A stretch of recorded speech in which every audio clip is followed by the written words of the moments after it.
Crochet ನೀವು ಮೊದಲನೇ ಬಾರಿ ಕಲಿತಿದ್ದೀರಾ ಅಂದರೆ ಖಂಡಿತವಾಗಿ ಈ ವಿಡಿಯೋ ನೀವು ನೋಡಲೇಬೇಕು. ಕ್ರೋಶೆ ಅನ್ನೋದು ನಾವು ಈ ದಾರ ಇಟ್ಕೊಂಡು ಮತ್ತು ಸೂಜಿ ಕ್ರೋಶೆ ಹೂಕ್ ಅಂತ ಹೇಳ್ತೀವಲ್ಲ, ಹೂಕ್ ಇಟ್ಕೊಂಡು ಮಾಡೋದು ಒಂದು ಕಲೆ ಅದು. ಸೊ ಯಾವ ಥರ ದಾರ ಬೇಕಾದರೂ ನಾವು ಯೂಸ್ ಮಾಡ್ಬೋದು. ಅದರಲ್ಲಿ ಉಲ್ಲಿರುತ್ತೆ, ಕಾಟನ್ ಇರುತ್ತೆ, ಇಲ್ಲಾಂದರೆ ಸುತ್ತಲಿ ದಾರ ಇರುತ್ತೆ.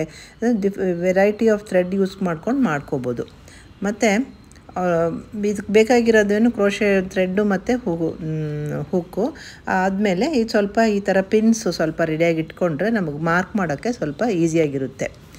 ದಾರ ನೋಡಿ ಈ ಥರ ವ್ಯತ್ಯಾಸವಾದ ಥಿಕ್ನೆಸ್ಸಲ್ಲಿರುತ್ತೆ. ಸ್ವಲ್ಪ ದಪ್ಪ ಇರುತ್ತೆ, ಇಲ್ಲ ಸಣ್ಣ ಇರುತ್ತೆ, ಮತ್ತು ಇಲ್ಲಾಂದರೆ ವಿಪರೀತವಾಗಿ ಸಣ್ಣಕ್ಕೂ ಇರುತ್ತೆ. ಇದೆಲ್ಲ ಕಾಟನ್. ಇದು ನಾವು ಮೊದಲೆರಡು ತೋರಿಸಿದ್ದು ಅದು ಹುಲ್ಲು, ಅಕ್ರಿಲಿಕ್ ಅಂತ ಹೇಳೋದು.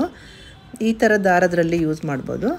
ಒಂದೊಂದು ಥರ ದಾರಕ್ಕೆ ನೋಡಿ, ಈಗ ದಪ್ಪ ದಾರ ಇದೆಯಲ್ಲ, ಈ ದಪ್ಪ ದಾರಕ್ಕೆ ಇದಕ್ಕೊಂಥರ ಕ್ರೋಶೆ ಹುಕ್ ಯೂಸ್ ಮಾಡಬೇಕು, ಮತ್ತು ಇನ್ನು ಸಣ್ಣಕ್ಕಿರೋದಕ್ಕೆ ಬೇರೆ ಬೇರೆ ಯೂಸ್ ಮಾಡಬೇಕು. ಯಾವಾಗಲೂ ನಾವು ದಾರ ಕೊಂಡ್ಕೊಂಡಾಗ ಈ ಥರ ಲೇಬಲ್ ಇರುತ್ತಲ್ಲ, ಆ ಲೇಬಲ್ ಮೇಲೆ ನಮಗೆ ಅದು ನಂಬರ್ ಏನು ಅಂತ ಹಾಕಿರ್ತಾರೆ. ಇದರಲ್ಲಿ ನೋಡಿದ್ರೆ ನೋಡಿ 0 ಅಂತ ಹಾಕಿದ್ದಾರಲ್ವ, ಹಾಕಿದರೆ ಇದು 0 ಸೈಜ್ ಥ್ರೆಡ್ ಅಂತ ಅರ್ಥ. ಮತ್ತು ಇಲ್ಲಿ ನಂಬರ್ ಒಂದು ಸಹ ಹಾಕಿದ್ದಾರೆ. ಆ ನಂಬರ್ ಕ್ರೋಶೆ ಸ್ಟಿಕ್ ಹುಕ್ಕು ನಾವು ಯೂಸ್ ಮಾಡಬೇಕು. ಇನ್ನು ನೋಡಿ, ಕ್ರೋಶೆ ಹುಕ್ ಮೇಲೆ ಒಂದೊಂದರಲ್ಲೂ ಒಂದೊಂದು ನಂಬರ್ ಇರುತ್ತೆ. ಅದು ಕೆಳಗೆ ನೋಡಿದ್ರೆ 4 mm, 3 mm, 2 mm ಅಂತ ನಂಬರ್ಸ್ ಇರುತ್ತೆ. ಸೊ ಆ ಥರ ಆ ನಂಬರು ಮತ್ತು ಆ ದಾರ ಎರಡೂ ಒಂಥರ ಕರೆಕ್ಟಾಗಿ ಯೂಸ್ ಮಾಡಿದ್ರೆ ಮಾತ್ರ ನಮಗೆ ಬೇಕಾದ ಎಫೆಕ್ಟ್ ಬರುತ್ತೆ ಕ್ರೋಶೆಯಲ್ಲಿ. ನೋಡಿ, ಇದು ಸ್ಟೀಲ್ದು ಒಂದು ಕಡೆ 1.75 mm ಇದೆ, ಇನ್ನೊಂದು ಕಡೆ 2 mm ಇದೆ.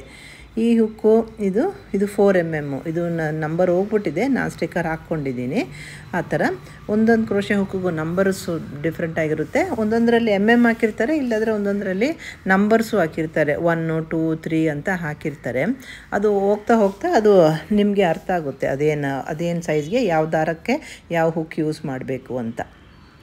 ಸೊ ಇದರಲ್ಲಿ ಹಾಕಿದಾರಲ್ಲ, ಇದರಲ್ಲಿ ಹಾಕಿದ MM 1.5 mm ಹುಕ್ಕು ಯೂಸ್ ಮಾಡಬೇಕು ಈ ದಾರಕ್ಕೆ. ಆಗ ನಿಮಗೆ ನಿಮ್ಮ ವರ್ಕು ಚೆನ್ನಾಗಿ ಬರುತ್ತೆ ಅಂತ. ಈ ದಾರದಲ್ಲಿ ನೋಡಿ, ಇದರಲ್ಲೂ ಅಷ್ಟೇ ಲೇಬಲ್ ಮೇಲೆ ನೋಡಿದರೆ ಅಲ್ಲಿ ನಂಬರ್ ಹಾಕಿರ್ತಾರೆ, 3.5 mm ಹುಕ್ ಯೂಸ್ ಮಾಡಬೇಕು ಅಂತ.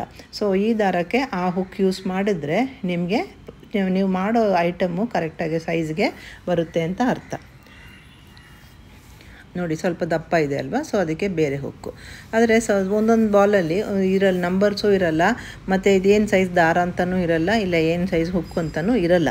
ಆವಾಗ ನಾವು ನಮ್ಮ ತಿಳುವಳಿಕೆಯಲ್ಲಿ ನಮಗೆ ಯಾವ ಹುಕ್ಕು ಅದಕ್ಕೆ ಸರಿಯಾಗಿ ಬರುತ್ತೆ ಅಂತ ನಾವೇ ಸ್ವಲ್ಪ ಅದು ಹೋಗ್ತಾ ಹೋಗ್ತಾ ನಮಗೆ ಅದು ಅರ್ಥ ಆಗುತ್ತೆ. ಸೊ ಅದನ್ನು ನಾವು ತಿಳ್ಕೊಬೇಕು. ಈಗ ನೋಡಿ, ಈಗ ಹೆಂಗೆ ನಾವು ಗೊತ್ತಾಗೋದು ಅಂದರೆ, ಈಗ ನಾವು ದಾರನ ತಗೊಂಡು ಈ ಹುಕ್ನಲ್ಲಿ ಹಿಂಗೆ ಹಾಕಿದ್ರೆ ನೋಡಿ, ಈ ಥರ ಸೆಟ್ ಆಗಬೇಕು. ಈ ಥರ ಸೆಟ್ ಆದರೆ ಅದು ಕರೆಕ್ಟ್ ಸೈಜ್ ಅಂತ ಅರ್ಥ. ಅದೇ ನೋಡಿ, ದೊಡ್ಡ ಹುಕ್ನಲ್ಲಿ ನಾನು ಚಿಕ್ಕ ದಾರ ಹಾಕಿದ್ರೆ ಈಗ ಹೋಗಿ ಅದು ಸಿಕ್ಕಾಕ್ಕೊಂಡು ನಿಮಗೆ ದಾರ ಎಳೆಯೋಕ್ಕೆ ಬರಲ್ಲ. ಸೊ ಅದಕ್ಕೆ ಅದು ಕರೆಕ್ಟ್ ಸೈಜ್ ಅಲ್ಲ. ಅದೇ ಸಮಯ ನೋಡಿ, ಈ ಸಣ್ಣ ದಾರಕ್ಕೆ ಈ ಸಣ್ಣದು 1.5 mm ಇಲ್ಲ 2 mm ಹುಕ್ ಯೂಸ್ ಮಾಡಿದರೆ ನಮಗೆ ಅದು ಹಾಕೋಕ್ಕೆ ಕರೆಕ್ಟಾಗಿ ಬರುತ್ತೆ. ಸೊ ಇದು ಈ ದಾರಕ್ಕೆ ಈ ಕ್ರೋಶೆ ಹುಕ್ಕು ಕರೆಕ್ಟ್ ಸೈಜು.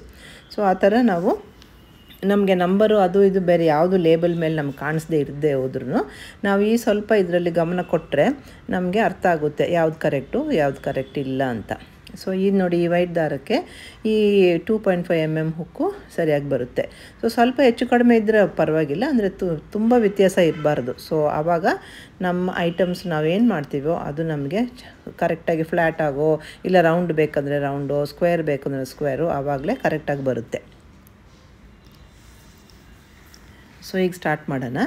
ಈಗ ನಾನು ಫಸ್ಟು ಸ್ಲಿಪ್ ನಾಟ್ ಅಂತ ಅನ್ನೋದು ಏನು ಅಂತ ಹೇಳ್ತೀನಿ. ಸ್ಲಿಪ್ ನಾಟ್ ಅಂದರೆ ನೋಡಿ, ಈ ದಾರ ಕೊನೆ ಇದೆಯಲ್ವ ಸ್ಟಾರ್ಟಿಂಗು, ಅದಕ್ಕೆ ಟೇಲ್ ಅಂತ ಹೇಳೋದು, ಇಲ್ಲ ಬಾಲ್ ಅಂತ ಹೇಳ್ಬೋದು.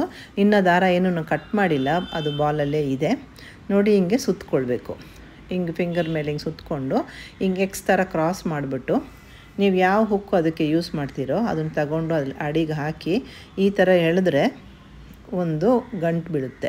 ಆ ಗಂಟಿಗೆ ಹೆಸರು ಸ್ಲಿಪ್ ನಾಟ್ ಅಂತ. ನೋಡಿ, ಇದನ್ನು ಎತ್ತಿಬಿಟ್ಟು ನಾವು ಹಿಂಗೆ ಎರಡನ್ನೂ ಇಟ್ಕೊಂಡು ಹಿಂಗೆ ಎಳೆದ್ರೆ ಅದು ಗಂಟು ಹೋಗಿಬಿಡುತ್ತೆ. ಸೊ ಗಂಟು ಸ್ಲಿಪ್ ನಾಟ್ ಅನ್ನೋದು ಆ ಥರ ಇರಬೇಕು.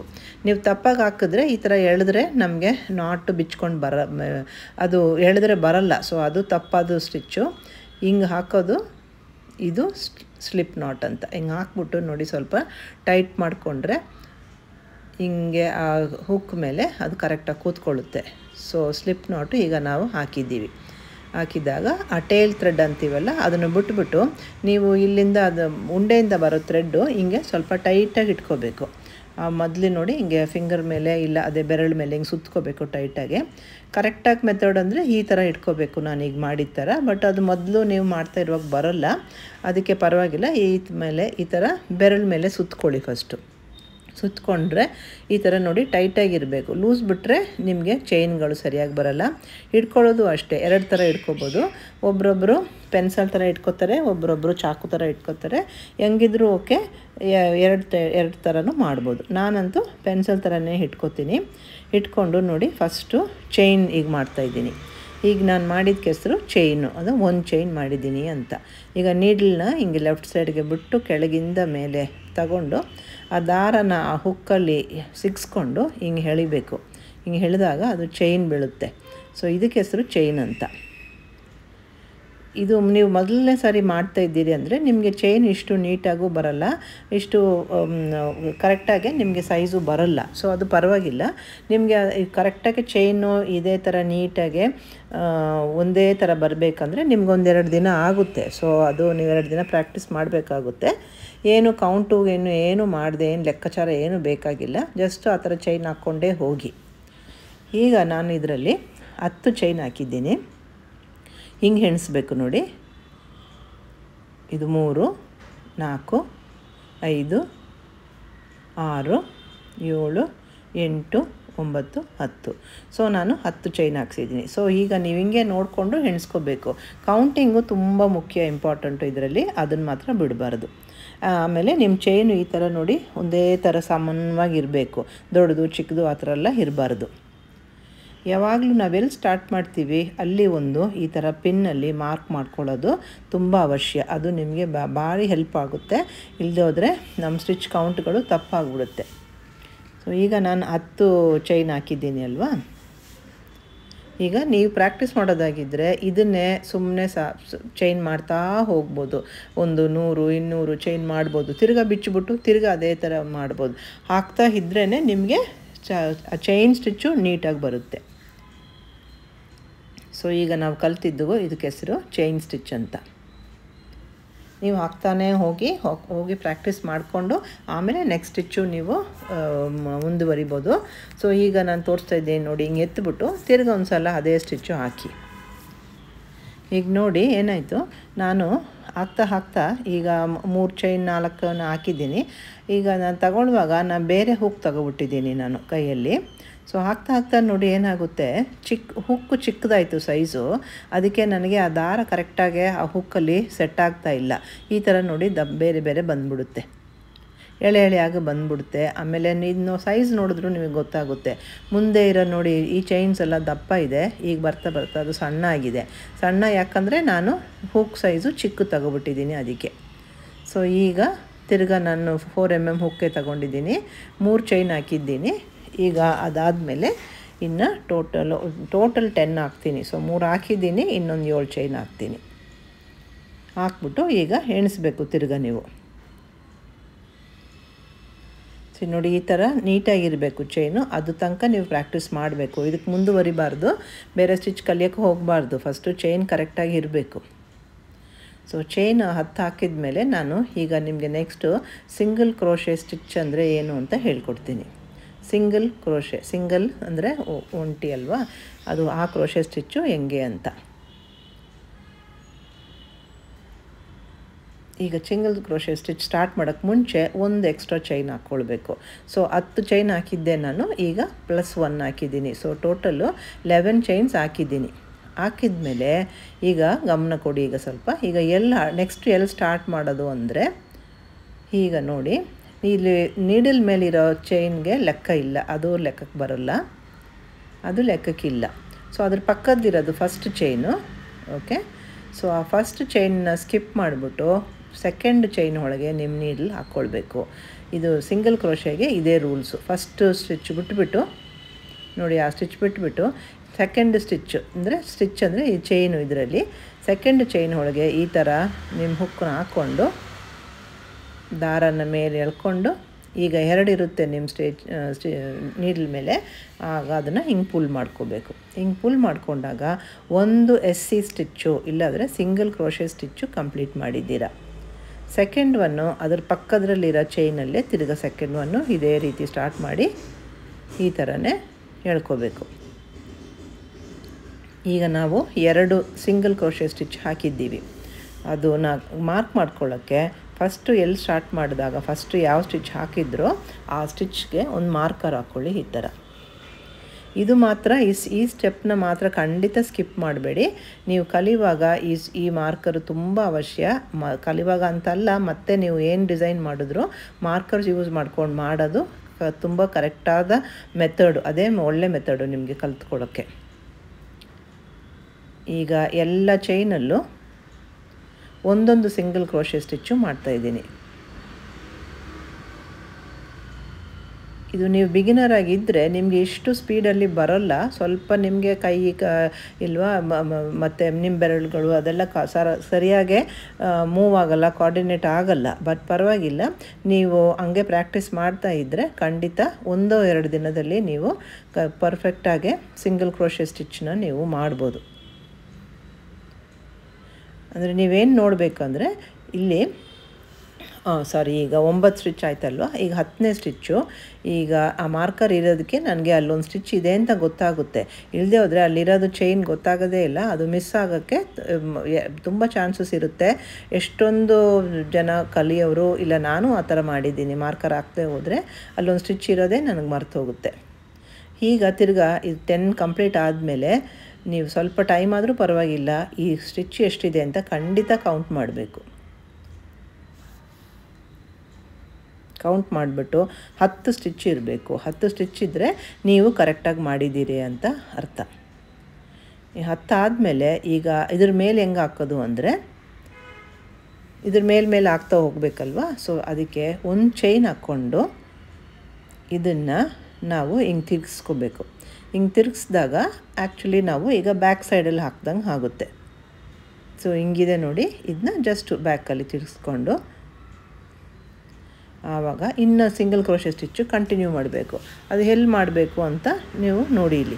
ಇಲ್ಲಿ ಇದರಲ್ಲಿ ಒಂದೊಂದು ಸ್ಟಿಚ್ಚು ಇದೆಯಲ್ಲ, ಆ ಸ್ಟಿಚ್ ಮೇಲೆ ಒಂದೊಂದು ಸಿಂಗಲ್ ಕ್ರೋಶೆ ಮಾಡಬೇಕು. ಈ ಲೈನಲ್ಲೂ 10 ಬರುತ್ತೆ. ಎಲ್ಲ ಲೈನಲ್ಲೂ 10 ಇರಬೇಕು. ಅದಕ್ಕೆ ಆ ಮಾರ್ಕರ್ ಹಾಕ್ಕೋಬೇಕು. ಆ ಮಾರ್ಕರ್ ಹಾಕ್ಕೊಂಡ್ರೆ ನಮಗೆ ಕರೆಕ್ಟಾಗಿ ಗೊತ್ತಾಗುತ್ತೆ ನಾವು ಎಲ್ಲಿ ಸ್ಟಾರ್ಟ್ ಮಾಡಿದ್ದೀವಿ ಮತ್ತು ಎಲ್ಲಿ ಎಂಡ್ ಮಾಡಿದ್ದೀವಿ ಅಂತ. ನೋಡಿ, ಇಲ್ಲಿ ಇನ್ಸರ್ಟ್ ಮಾಡಬೇಕಾದ್ರೆ ಈ ಥರ 2 ಎಳೆಗಳ ಅಡಿಗೆ ನೀವು ನಿಮ್ಮ ನೀಡಲನ್ನ ಹಾಕಬೇಕಾಗುತ್ತೆ. ಈಗ ನಾನು ಮಾಡೋದು ನೋಡಿದ್ರೆ ಗೊತ್ತಾಗುತ್ತೆ ನಿಮಗೆ. ನೋಡಿ, ಈಗ ಹಿಂಗೆ ನೀಡಲನ್ನ ಹುಕ್ಕನಲ್ಲಿ ಹಾಕುವಾಗ 2 ಎಳೆ ನಿಮ್ಮ ನೀಡಲ್ ಮೇಲೆ ಇರಬೇಕು. ಸಿಂಗಲ್ ಆಗಿ ಇರಬಾರ್ದು. ಹಂಗಿದ್ರೆ ನಿಮ್ಮದು ತಿರ್ಗಾ ನಿಮ್ಮದು ಚೆನ್ನಾಗಿ ಸ್ಟಿಚ್ಚು ಸರಿಯಾಗಿ ಬರೋಲ್ಲ. ನೋಡಿ, ಈಗ ಇನ್ಸರ್ಟ್ ಮಾಡಿಬಿಟ್ಟು ಈಗ ನೋಡ್ಕೊಳ್ಳಿ ನಿಮ್ಮ ನೀಡಲ್ ಮೇಲೆ. ನೋಡಿ, 2 ಎಳೆ ಇದಲ್ವಾ, ಅದು ಕರೆಕ್ಟು.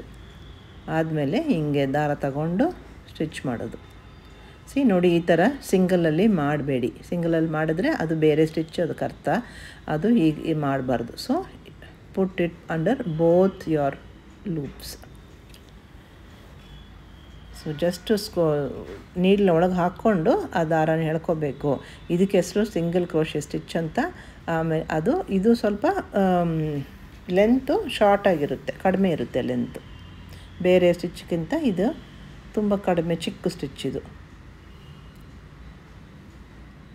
ಹಾಕ್ತಾ ನಂಬರ್ ಮಾತ್ರ ಮರಿಬಾರ್ದು. ನೀವು ಕೌಂಟ್ ಮಾಡ್ಕೋಬೇಕು ಕರೆಕ್ಟಾಗೆ. ಇಲ್ಲ ಮುಗಿಸ್ಬಿಟ್ಟು ಬೇಕಾದರೆ ನೀವು ಯಾವಾಗ ಮುಗಿಸ್ತೀರೋ ಆವಾಗ ಖಂಡಿತವಾಗ್ಲೂ 10 ಇದೆಯಾ ಅಂತ ಕೌಂಟ್ ಮಾಡ್ಕೋಬೇಕು.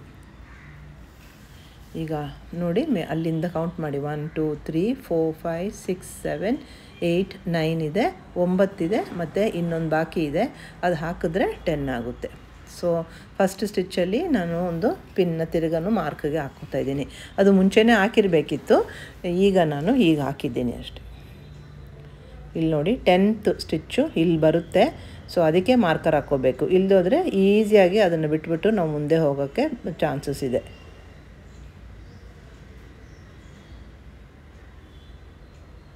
ನೋಡಿ ಎರಡೂ ಎಳೆಗೆ ಅಡಿಗೆ ಹೋಗ್ತಾ ಇಲ್ಲ ಕರೆಕ್ಟಾಗಿ. ಸೊ ಅದಕ್ಕೆ ಅಡ್ಜಸ್ಟ್ ಮಾಡ್ತಾಯಿದ್ದೀನಿ. ಆಯಿತು. ಈಗ ಇದಾದಮೇಲೆ ಒಂದು ಸಲ ಖಂಡಿತ ಕೌಂಟ್ ಮಾಡಬೇಕು. 10 ಇದ್ದರೆ ಫರ್ದರ್ ಹೋಗ್ಬೋದು. ಸೊ ಒಂದು ಚೈನ್ ಹಾಕ್ಕೊಂಡು, ಆ ಒಂದು ಚೈನ್ ಹಾಕೋದು ಮರಿಬಾರ್ದು. ಅದು ಟರ್ನಿಂಗ್ ಚೈನ್ ಅಂತ ಹೆಸರು. ಆ ಚೈನ್ ಖಂಡಿತ ಬೇಕು. ಚೈನ್ ಆದಮೇಲೆ ತಿರುಗಿಸ್ಕೊಂಡು ಇದೇ ರೀತಿ ಇನ್ನು ಒಂದು ಸ್ಟಿಚ್ ಮೇಲೆ ಒಂದು ಸ್ಟಿಚ್ಚು, ಒಂದು ಸ್ಟಿಚ್ ಮೇಲೆ ಒಂದು ಸ್ಟಿಚ್ಚು, ಸಿಂಗಲ್ ಕ್ರೋಶೆ ಸ್ಟಿಚ್ಚು ಹಾಕ್ತಾ ಹೋಗಬೇಕು. ಈಗ ಒಂದು 3-4 ಆಗಿದ ತಕ್ಷಣ ನೀವು ಆ ಫಸ್ಟ್ ಸ್ಟಿಚ್ಚಲ್ಲಿ ಪಿನ್ನನ್ನು ಹಾಕೋದನ್ನ ಮರಿಬೇಡಿ. ಹಾಕ್ಬಿಟ್ಟು ಅದನ್ನು ಲಾಕ್ ಹಾಕ್ಕೊಳ್ಳಿ. ಇಲ್ಲೋದ್ರೆ ಹಂಗೆ ಇಟ್ಕೊಂಡ್ರೂ ಆಯಿತು. ಬಟ್ ಒಂದು ಮಾರ್ಕರು ಯಾವಾಗಲೂ ಇರಬೇಕು ಅದು.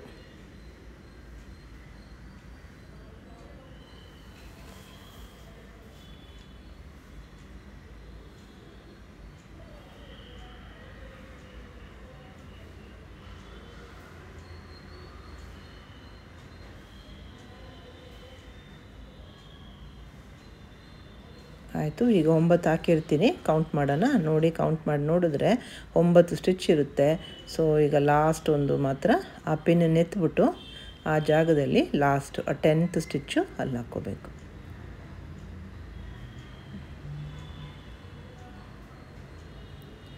ಆಯಿತು. ಈಗ ಸೊ ಸಿಂಗಲ್ ಕ್ರೋಶೆ 10 ಸ್ಟಿಚಸ್ ಮಾಡಿದ್ದೀನಿ. ಒಂದು ಚೈನ್ ಹಾಕ್ಕೊಂಡು ನಾನು ಈಗ ನನ್ನ ವರ್ಕ್ನ ತಿರುಗಿಸ್ಕೊಂಡು ಮತ್ತೆ ಇದೇ ರೀತಿ 10 ಸ್ಟಿಚಸ್ಸು ಈ ಕಡೆನೂ ಕಂಟಿನ್ಯೂಸ್ ಆಗಿ ಹಾಕ್ಕೊಂಡು ಹೋಗಬೇಕು. ಸೊ ಇದನ್ನು ನೀವು ಅಟ್ಲೀಸ್ಟ್ ಒಂದು 10 or 15 ಸ್ಟೆಪ್ಸು ಈ ಥರ ನೀವು ಲೈನ್ಸು ಫಸ್ಟ್ ಸ್ಟೆಪ್ಸ್ ಅಂದರೆ ಅದು 10 or 15 ಟೈಮ್ಸ್ ಈ ಥರನೇ ರಿಪೀಟ್ ಮಾಡಿಕೊಂಡು ಮಾಡಿದರೆ ನಿಮಗೆ ಸಿಂಗಲ್ ಕ್ರೋಶೆ ಸ್ಟಿಚ್ಚು ಚೆನ್ನಾಗಿ ರೂಢಿ ಆಗುತ್ತೆ, ಅಭ್ಯಾಸ ಆಗುತ್ತೆ, ಮತ್ತು ನಿಮ್ಮ ಸ್ಟಿಚ್ಚು ಈವನ್ನಾಗೆ ಬರುತ್ತೆ. ಒಂದು ನಿಮ್ಮ ಸ್ಟಿಚ್ ಕೌಂಟ್ ತಪ್ಪಾಗಿದ್ದರೆ ನಿಮಗೆ ಶೇಪ್ ಬರೋಲ್ಲ. ಇಲ್ಲದೆ ಹೋದರೆ ನೀವು ಸ್ಟಿಚ್ಚು ನೀಟಾಗಿ ಹಾಕದೆ ಹೋದ್ರೂ ಶೇಪ್ ಬರೋಲ್ಲ. ಸ್ಕ್ವೇರ್ ಆಗಿರೋದು ಸ್ಕ್ವೇರಾಗೆ ಕಾಣೋಲ್ಲ, ರೌಂಡ್ ಆಗಿರಬೇಕಾಗಿದ್ದು ರೌಂಡಾಗಿ ಕಾಣೋಲ್ಲ. ಸೊ ಸ್ಟಿಚ್ ಮಾತ್ರ ಕೌಂಟ್ ಬಿಡದೆ ಕರೆಕ್ಟಾಗಿ ನೋಡ್ಕೊಳ್ಳಿ. ತಿರ್ಗಾ ಒಂದು ಸಲ ಅಲ್ಲ 2 ಸಲ ನೀವು ಖಂಡಿತ ಅದನ್ನ ಕೌಂಟ್ ಮಾಡ್ಕೊಳ್ಬೇಕು. ಸೊ ಇನ್ನು ಒಂದು ಸ್ಟಿಚ್ ಹಾಕಬೇಕು. ಈ 10ನೇ ಸ್ಟಿಚ್ ಹಾಕಿದ್ರೆ ನಾವು ಸಿಂಗಲ್ ಕ್ರೋಶೆ ಲೈನ್ ಕಂಪ್ಲೀಟ್ ಆಗುತ್ತೆ. ಕಂಪ್ಲೀಟ್ ಆದಮೇಲೆ ನೋಡಿ ನಿಮ್ಮ ವರ್ಕು ಇದೇ ಥರ ಎಲ್ಲ ಕಡೆ ಸಮಾನವಾಗಿ ಇರಬೇಕು. ಹಂಗಿದ್ರೆ ನಿಮ್ಮ ವರ್ಕ್ ಕರೆಕ್ಟಾಗಿ ಮಾಡ್ತಿದ್ದೀರಾ.